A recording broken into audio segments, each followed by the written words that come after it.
Today's topic is about the translatability of humor, the translation of the works of Lao She and Charles Dickens. Right? Both are the writers, famous writers in the world. And Lao She was a Chinese writer, and Charles Dickens, British writer.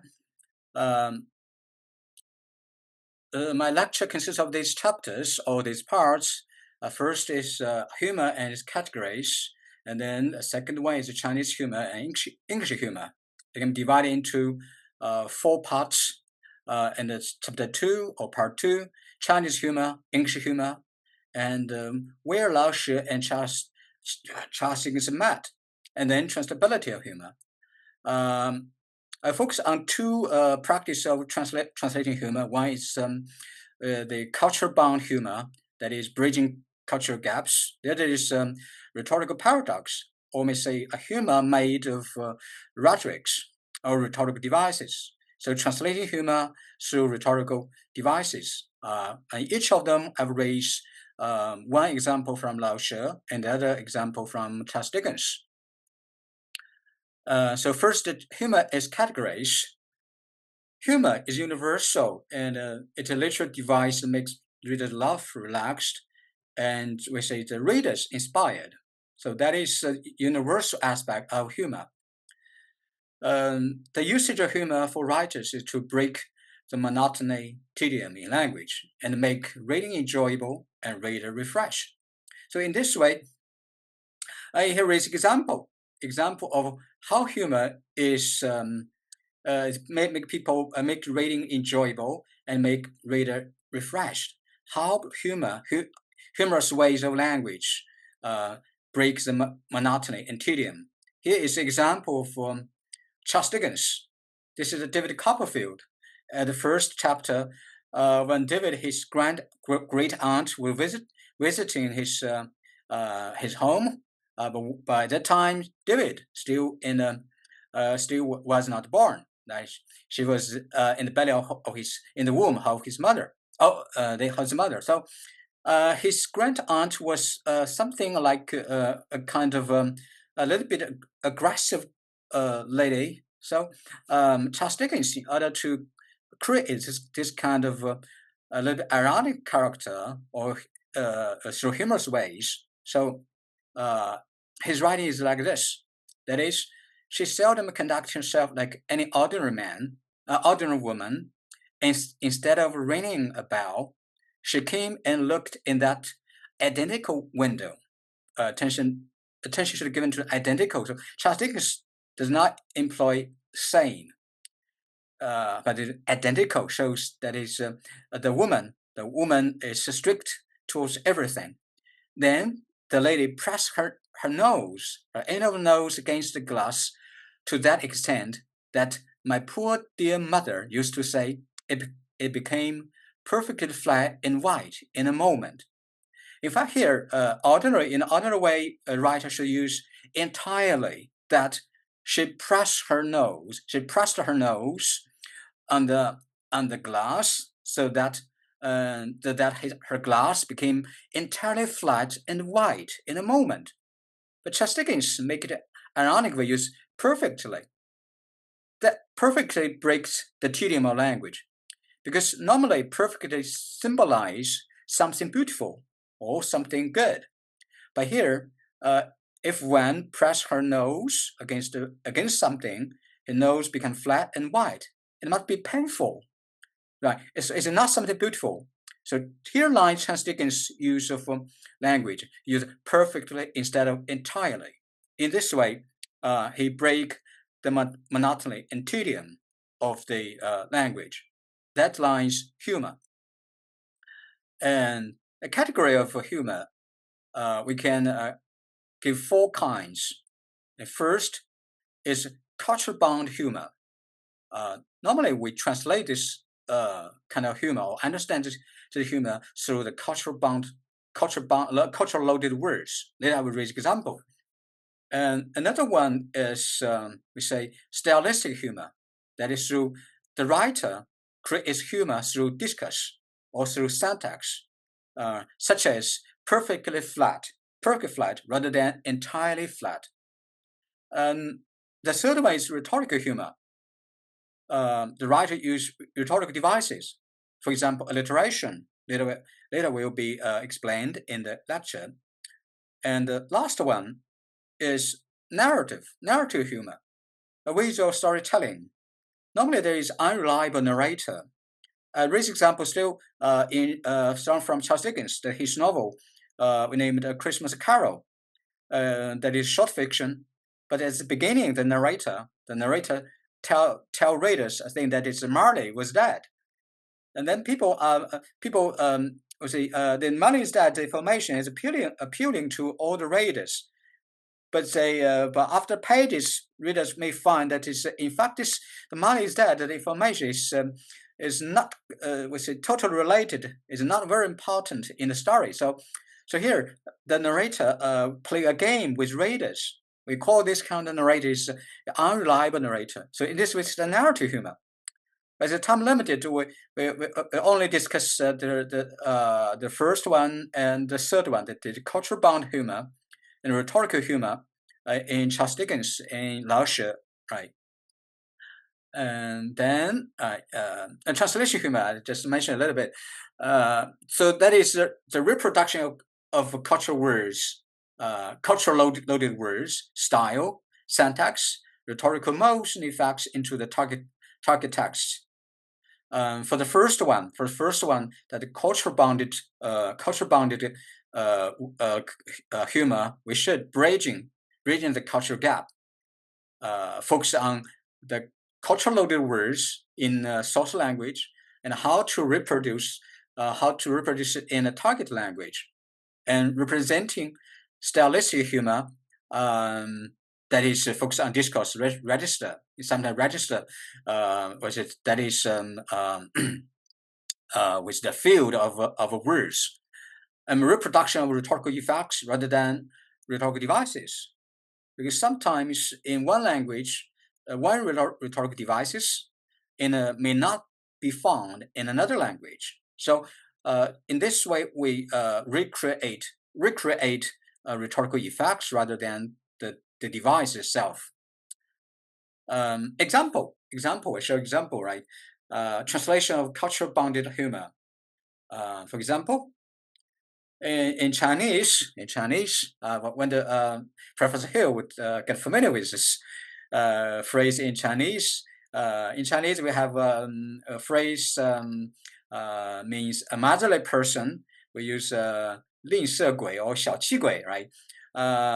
But in idiom, which Chinese will say 铁公鸡, that means iron rooster, all right, iron rooster. So, however, if that is 铁公鸡 is the culture bound, the culture loaded words in Chinese. However, in English, we do not have the same culture loaded words in English mean the same connotations.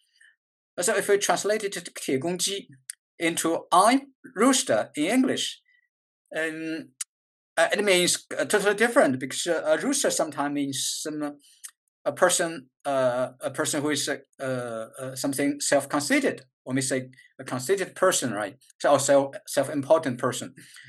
In this way, we try to find the proper culture-loaded words in the target language. I think we have this one.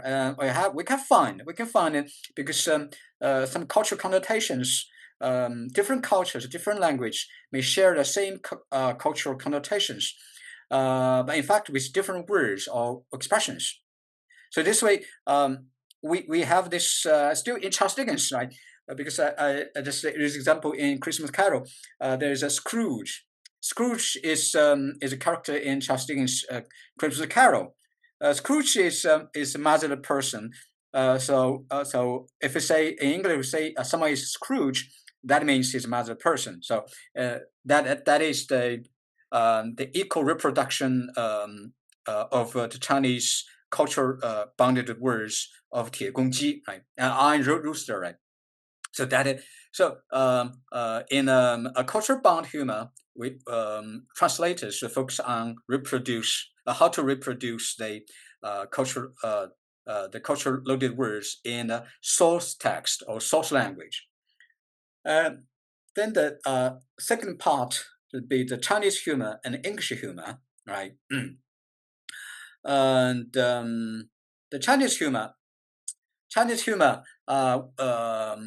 we use words 幽默, you can say the pinyin, right? 幽默, 幽默默. But in fact, the origin of the two Chinese characters, 幽默, was created by Qingjun, you say 340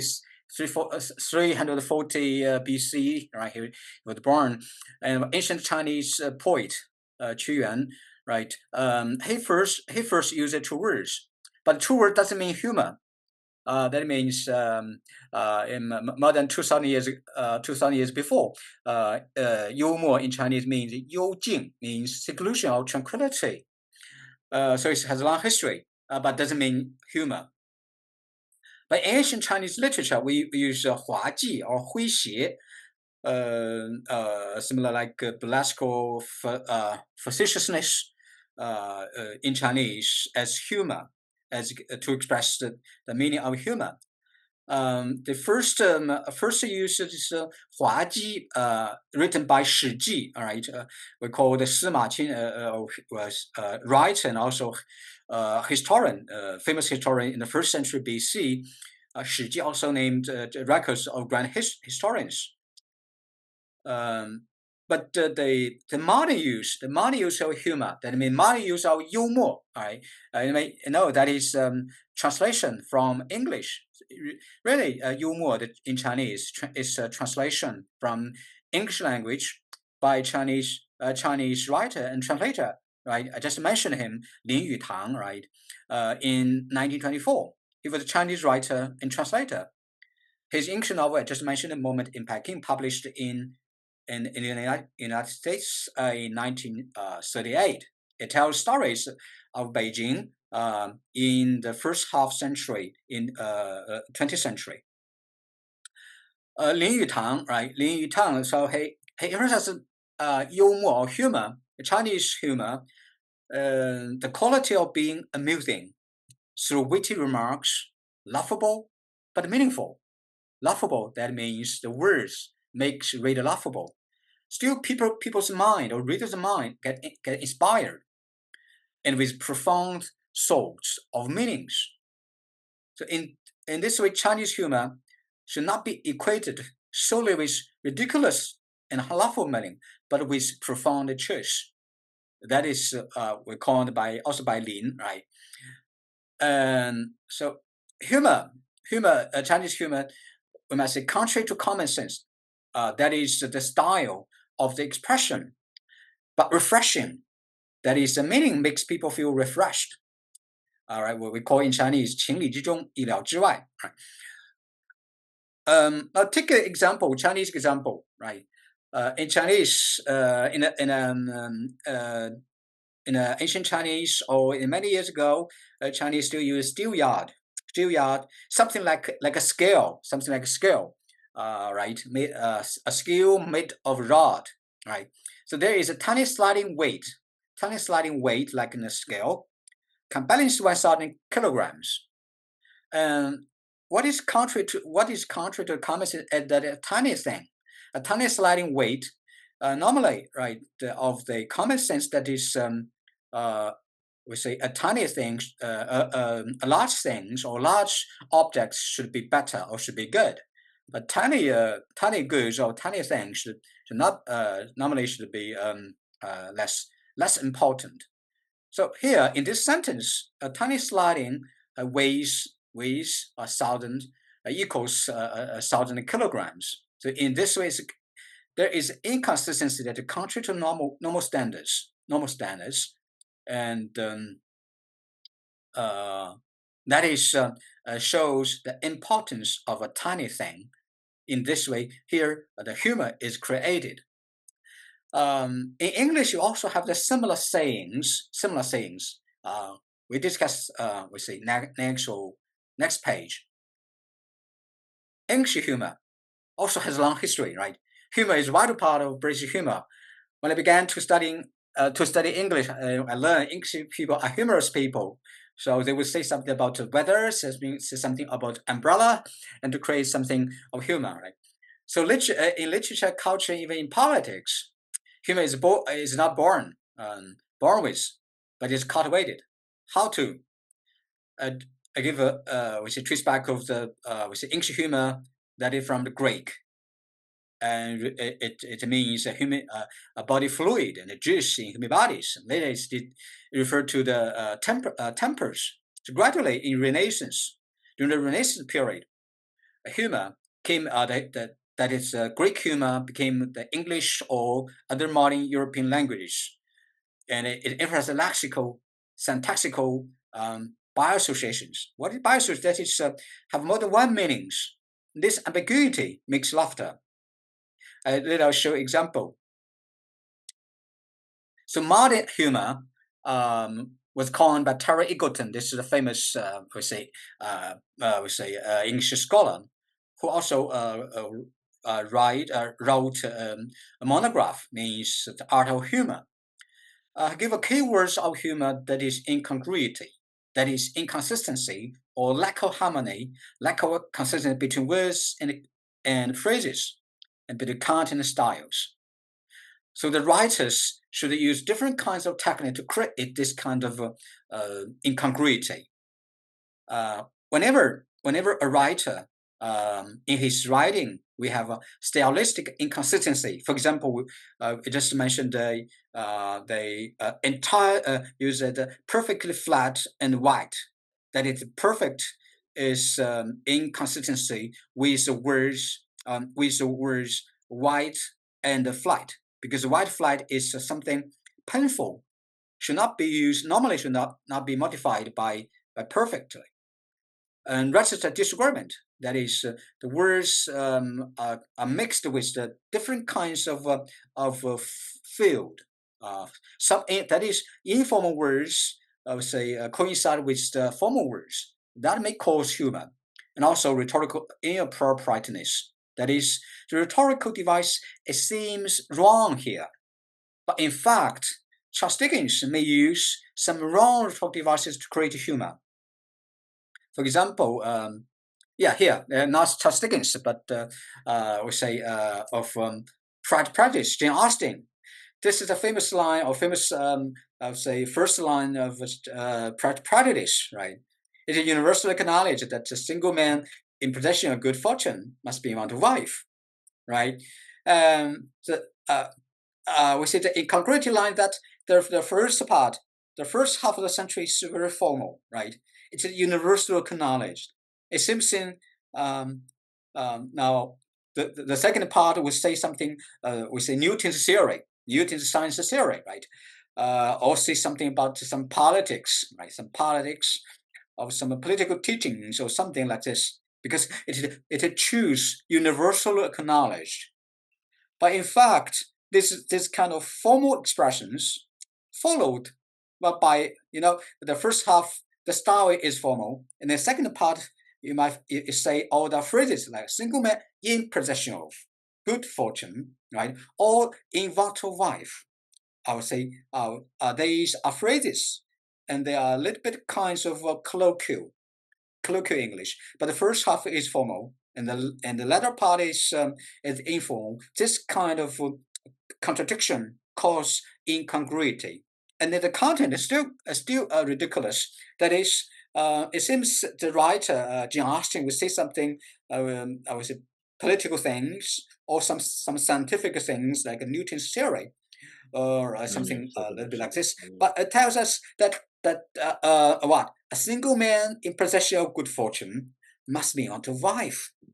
That is a man with fortune, or that means a rich man. What want to have a beautiful wife.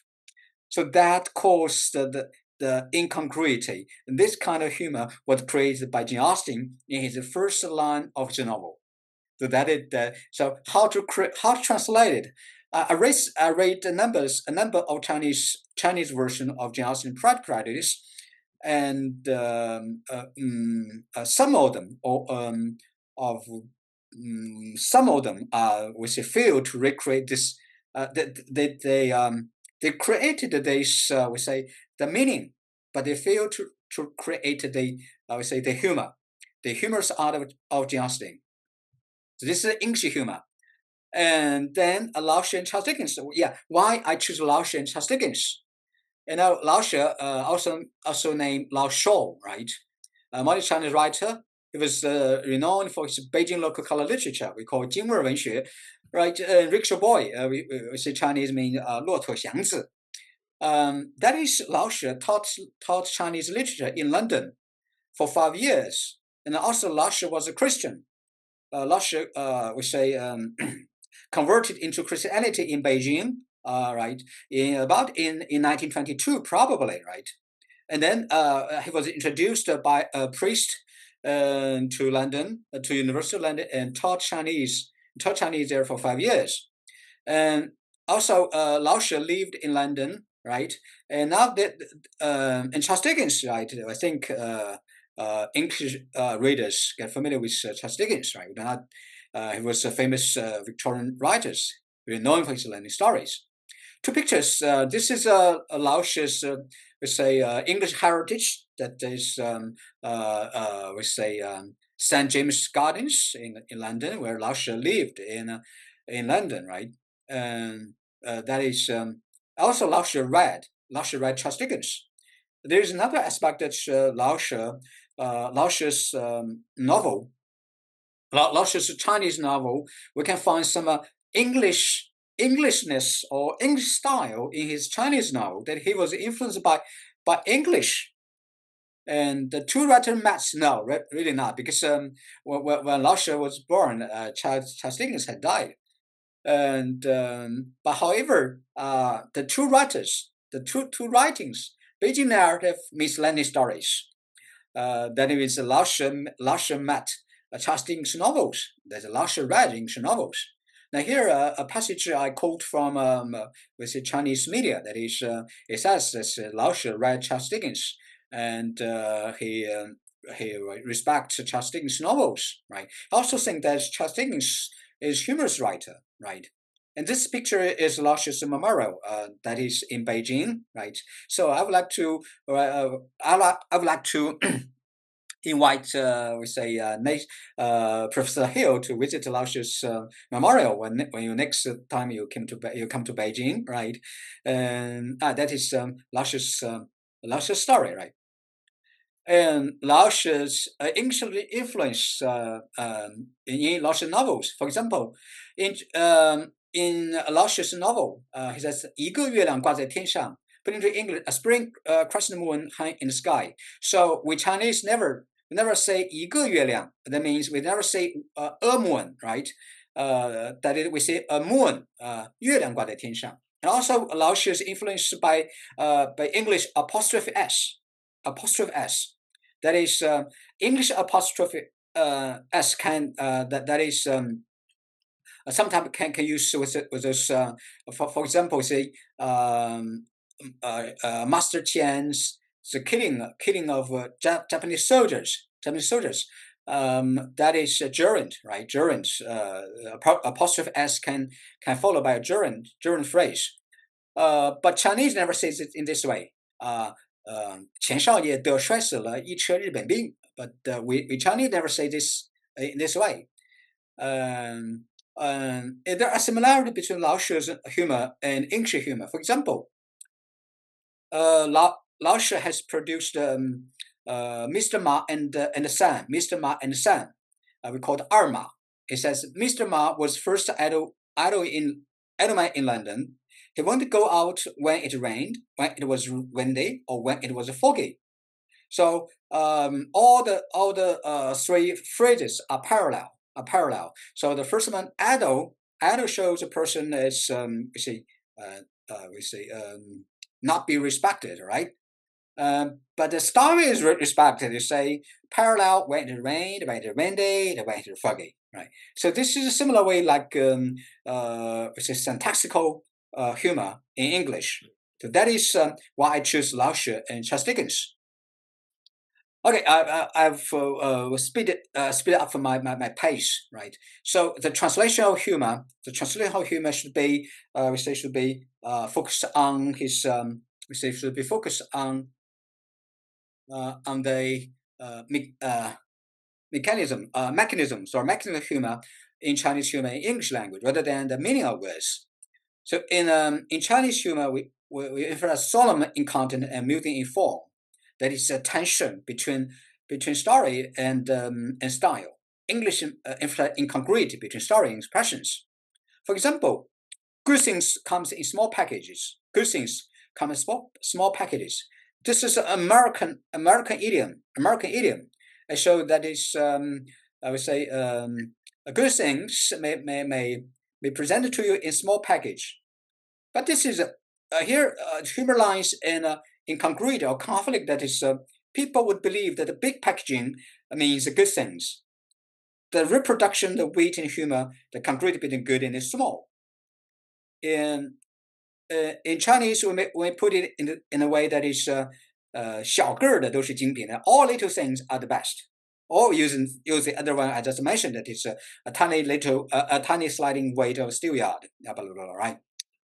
So that is, we should translate the mechanism of humor. That is the incongruity of inconsistency or the tension in two languages. Then the first one is culture bounded humor. How to translate culture bounded words? The writer or the translator should endow himself with cross-cultural awareness, the awareness, understanding of cultural values and custom of the other culture, and then bridge the gap, translate to developing cultural appreciations in the other culture, and try to operate on a multidimensional level and to what? That is to ensure the cultural equivalent through translation. So, for example, when expression being poor in two cultures, we Chinese say 穷的叮当响, that the clinking sounds of pans, utensils, and bowls in the kitchen. Because when someone's kitchen is empty, there's no grain, no vegetables, no food, then all the utensils would clang together and make sounds, right? So this means the penniless. So that is clinking sound in Chinese. The ding dang xiang means beautiful, right?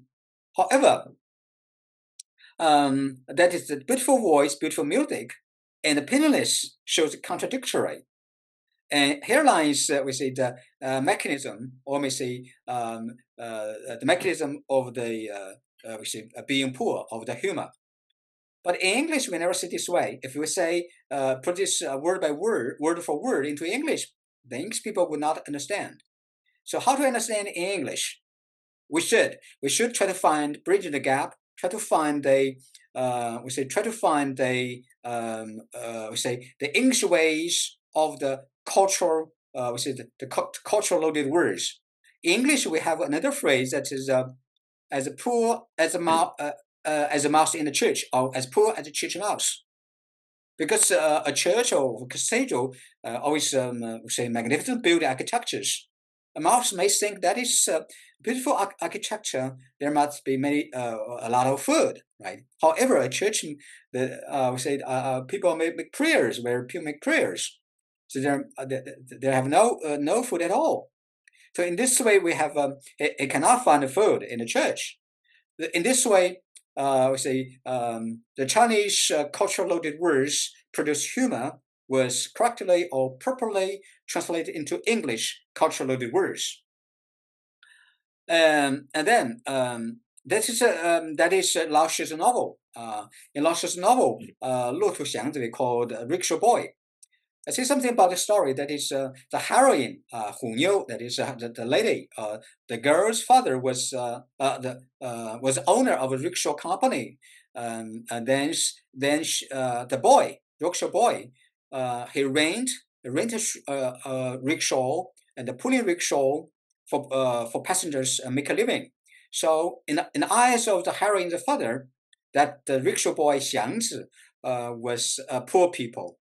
So, but when when the heroine fell in love with rickshaw boy, actually his father, her father opposed their engagement, and then the heroine says that is 我们俩是一条绳上的蚂蚱，谁也跑不了. That means we are two grasshopper bound or tied by one thread. That is we sink or we swim together. Here we come across we say a Chinese cultural word that's a grasshopper. That is, we are two grasshopper, say, tied by one thread. This is a heroine. This is a, we say, the hero, the boy. However, we have a four English translations. The first is we say two grasshoppers tied. We have four translators, and two translators translated mud into grasshopper. Two translators, another translator translated into crickets, right? And this translate when I first met these four translations, I feel puzzled, very puzzled, right? And why the other translators used crickets rather than grasshopper? Because grasshopper, it seems equally to, we say, seems equal to the source text. However, I find I went to the National Library in Beijing, and I spent a half a day to find out the answer in encyclopedias. So I find a lot of encyclopedia, read a lot of encyclopedia, both in English and Chinese. I find that is grasshopper and crickets. They have distinct cultural differences or cultural connotations. So the translator should try to cultivate cultural adaptation in translation, or they might cause misreading, because etymology that is etymology that is grasshopper was insect. Yeah, both grasshopper and crickets are insects, but grasshopper produce negative associations. In Hebrew tradition, symbolize famine or agricultural disasters. And then in Old Testament, grasshopper has a cultural archetype of recklessness, extravagance. These are quotations from, we say, encyclopedias. Responsibility in European literature traditions. And then also he was agent of, we say, crop disasters. So it creates negative cultural meaning. And if you visited Cambridge, in 2008 I was in Cambridge. And in 2008, where Stephen Hawking, the latest scientist, and he unveiled the, we say, chronophage in Cambridge. There is scary-looking mechanical grasshopper we call time eater, and he would move 1 second a step, and so eating 1 minute each movement. Then cricket, there is broad meaning of it was a broad family of grasshopper. However, he has a chirping function, so this associated with the domestic warmth and vitality. In crickets in literature was employed by a variety of writers, English American writers, as a symbol of warmth and hearth and life. For example, we have Shakespeare. Shakespeare's symbolism is that the cricket thing and man's over labored sense repairs itself in rest. A number of English and American writers in their literature works, they create crickets in image of what was mirth, warmth of family life. For example, English writer and 18th century writer, the crickets. Charles Dickens, the cricket and the hearth. Emily Dickinson, American poet, the cricket sang. And George Selden, a contemporary children literature writer, crickets in Times Square. And so the writer should adopt the cultural adaptations. It's necessary for translator to provide adequate cultural correlative to create functional dynamic equivalence. So avoiding negative cultural connotations in target language. So now agree with the other two writers why they choose cricket rather than grasshopper in translating Chinese grasshopper with Chinese matter, right? The English one. In English, in Charles Dickens, we have cultural loaded words, a dame. I still remember when Professor Hill and I we were talking about dame, and Professor Hill told me that is when we say Notre Dame, but we say Notre Dame University, right? Why you say that architecture in Paris, we say Notre Dame. We say university in the United States, we say Notre Dame. Yeah.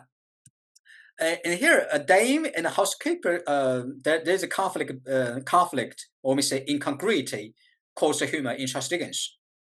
Charles Dickens' Bleak House, there is Mrs. Roswell was elderly widow and was housekeeper. Who was housekeeper for the deadlock family for 50 years. It was said that Mrs. Roswell was image picking from Charles Dickens, his own grandmother. Yeah. In fact, Mrs. Roswell was not a negative person. She was a dispensable part of Deadlock's estate for 50 years. He was positive. To some extent, he was humorous, too, or ironic. How? Let's read this passage. And hence, the stately old dame, taking time by the forelock, and leads him up and down to the stairs, and long galleries and passages and through blah blah blah blah, right? We omit the following ones, right? And that is the humorous saying is that the stately old dame. We say dame means a woman this is from the Middle Ages. Middle Ages. The dame has a French origin. That means words, French origin, and a woman of high rank, all right, authority, right, something. It's archaic use and referred to, we say, a daughter, or wife, or lord. However, people seldom use old dame or use stately. Stately mean refer to description of a lady with a high profile lady. So in this way, it's normally to speak that is we say a duchess or something like this, of a noble people, noble lady. But here, Mrs. Roswell, in fact, he was a housekeeper. Housekeeper here she was not a dame. It was not a duchess, right?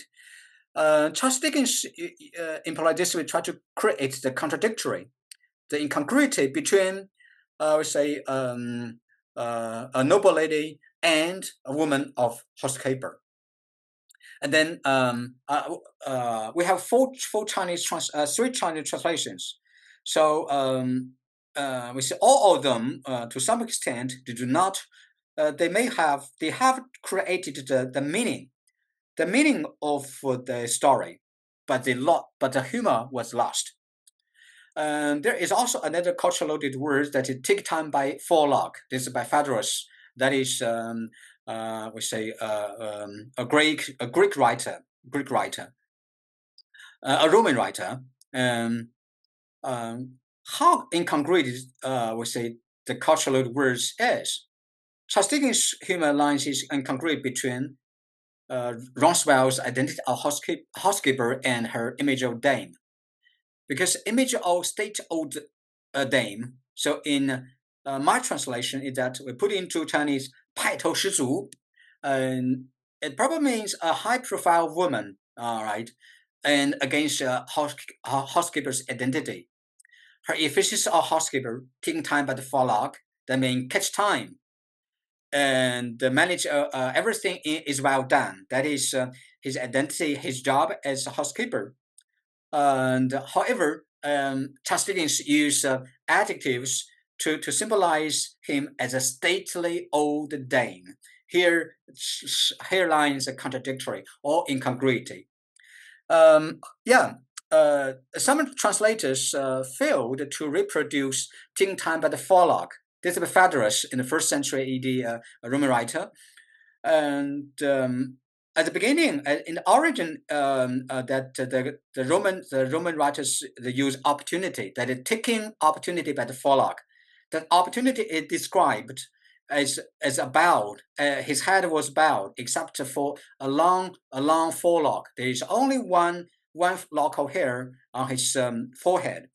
So personification illustrates, but this personification illustrated in Renaissance album books. And then in Renaissance, especially in England, it was substituted by time. So nowadays in English, we come across the phrase taking time by forelock, not taking opportunity by forelock.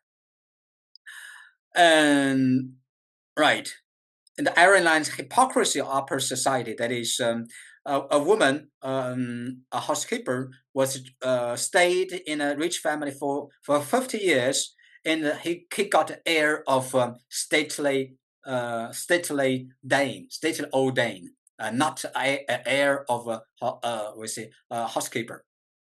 Then how to translate the cultural loaded words by taking time by forelock?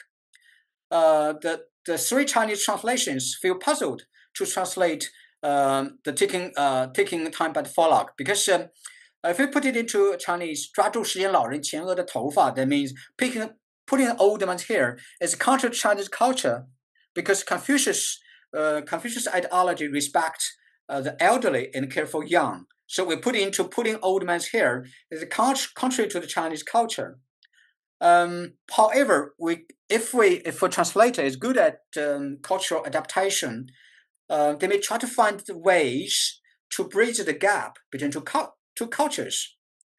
I revise the translation. I revise translation like in this way. That is, 于是这位派头氏族的贵妇人迈步抢先走在时间老人前. That is, he walk ahead of the old man of time. That is, walk ahead instead of putting the old man's hair. Right. In this way, in my opinion, he both reproduce the meaning and reproduce the humor. And so that is cultural, the cultural loaded words, right? And then rhetoric in Chinese and Western literature. Sorry, there's a wrong spelling, right? Rhetoric, both in Chinese and Western scholars value rhetoric. In Chinese, Confucius says, writing without rhetorical grace unlikely to achieve widespread dimensions. So Aristotle also have a book of rhetorics. Longinus, another Roman writer, on the sublime. On the sublime, he says, sublimity, that being elevation or elevated words or elevated phrases, echo of great soul. So Lao She also mentions that literary works should be engaging and compelling with the use of humor. Then the two writers' ways of humor. First, I raise the example of Charles Dickens. In Charles Dickens, I skip off this example. Sorry, the time is limited, right? I say now.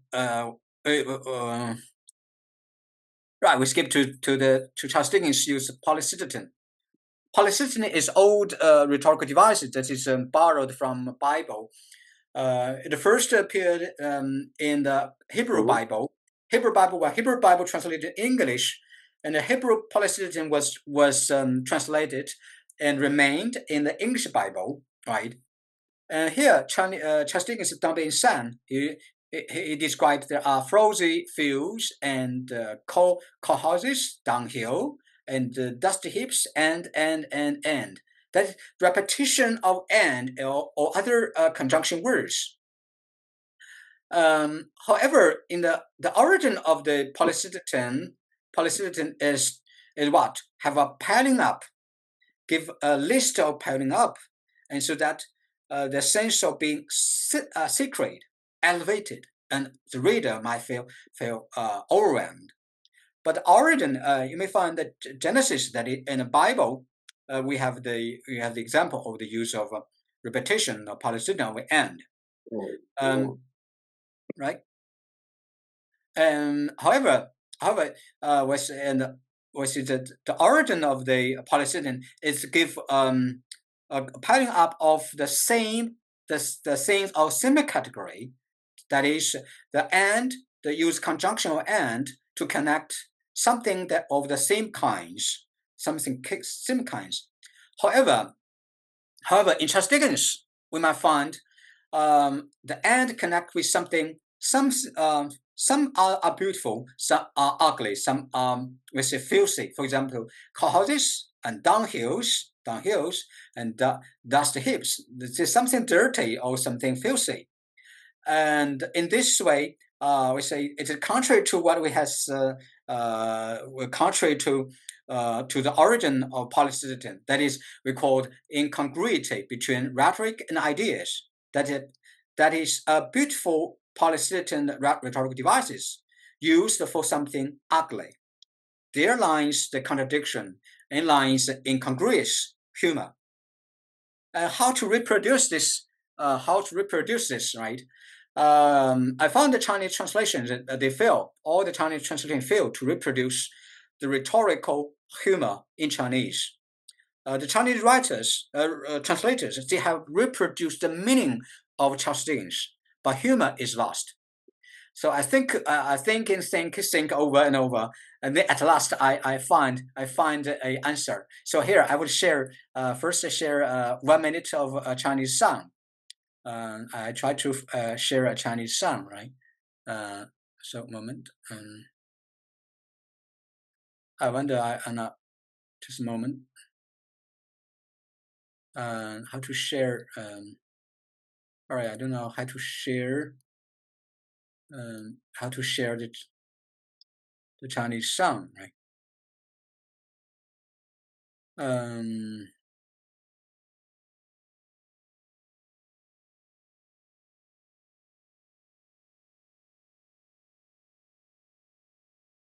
So if you originally shared your desktop, you should be able to just go to the sound on your desktop. Okay, but thank you. I'm not good at using yeah, no worries. I try if not then I've all right. Let me say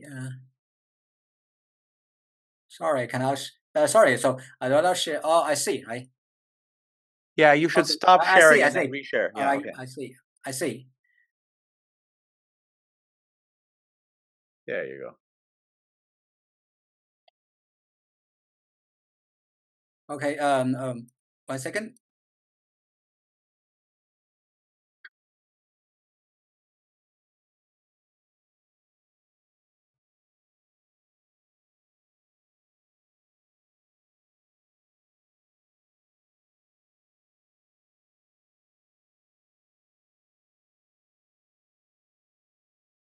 So we're not getting the sound though somehow. Oh, really? All right. No, Sorry. that's no Okay. problem. No. So just skip off this part and then back to our PPT. Sorry. Okay. Right.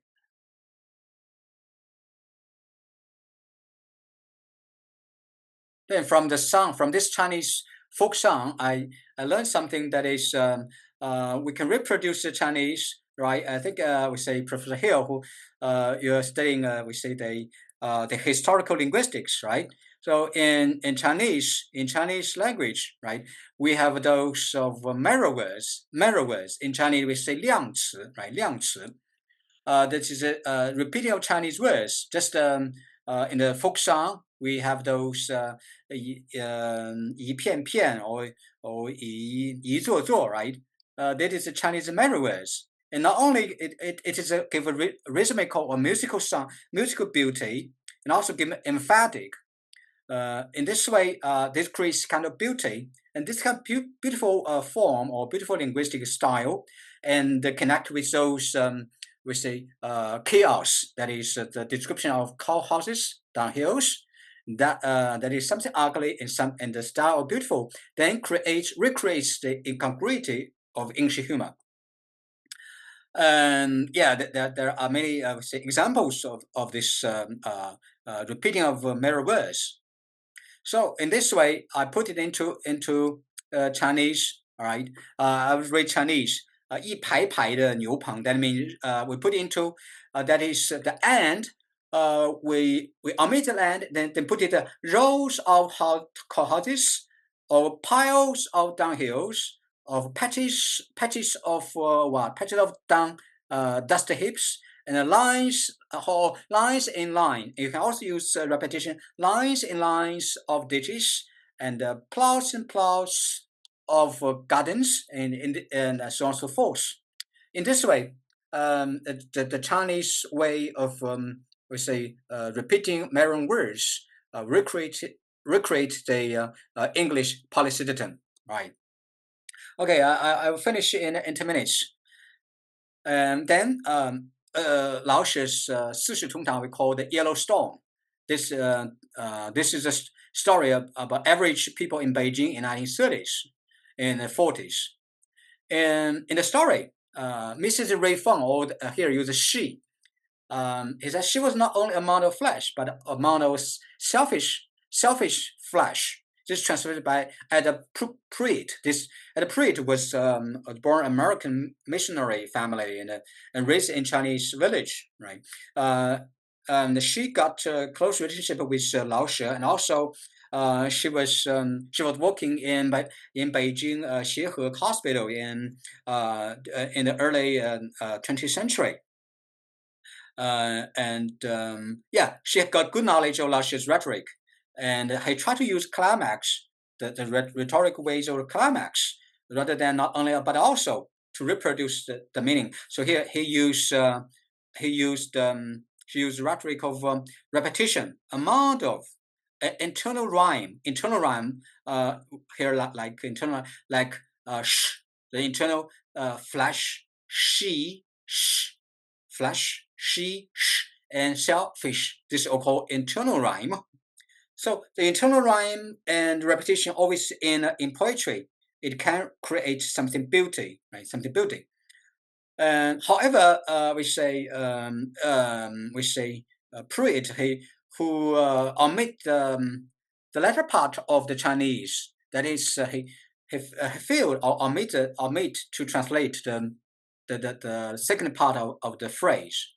If we give a full translation, I have translated all the sentences. That is, and by using other rhetorical devices. For example, I used alliteration. For example, she was not only the first half. The first half I copied, the Pruitt translation. Then the second part is myself. She got a vat of fat in her head. That is, 说她的头像一块油，一块肥油 right? And that his mind is stuffy with oil, something like this, or his heart has something like bones. So she got a vat of fat in her head, and the boils of stone in her heart. And this we call this alliteration. So alliteration was taken was alliteration was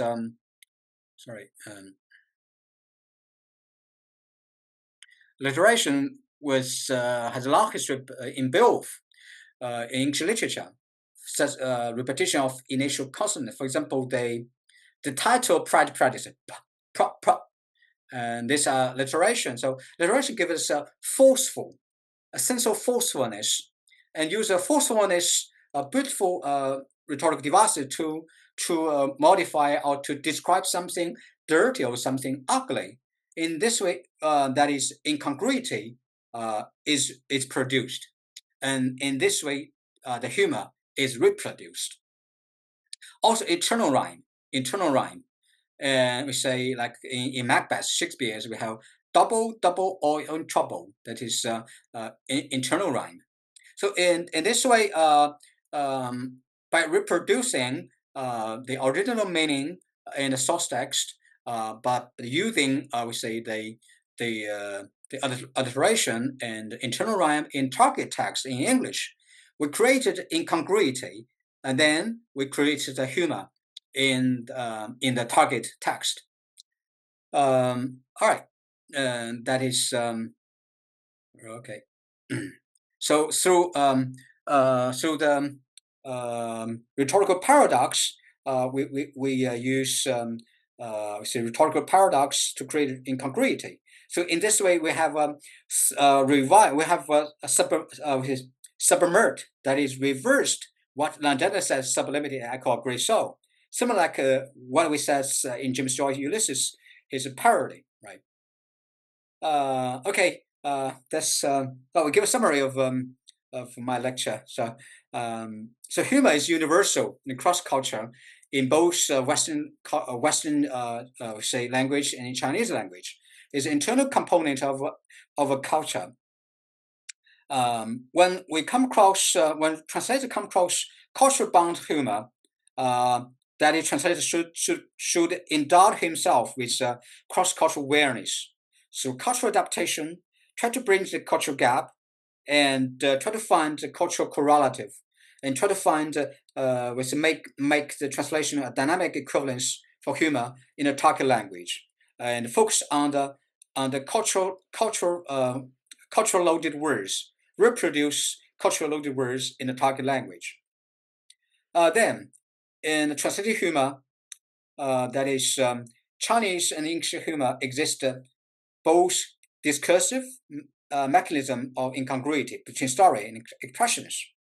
So readers or translators should I would say cultivate himself with linguistic, cultural, and rhetorical knowledge of competence to recreate the incongruity, then representing rhetoric, deviations, paradox, and diction.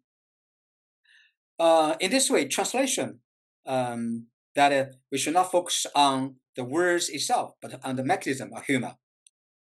Translators of humor should endow the writer's literary art and discussing one literature learned and shared by the other people and nation.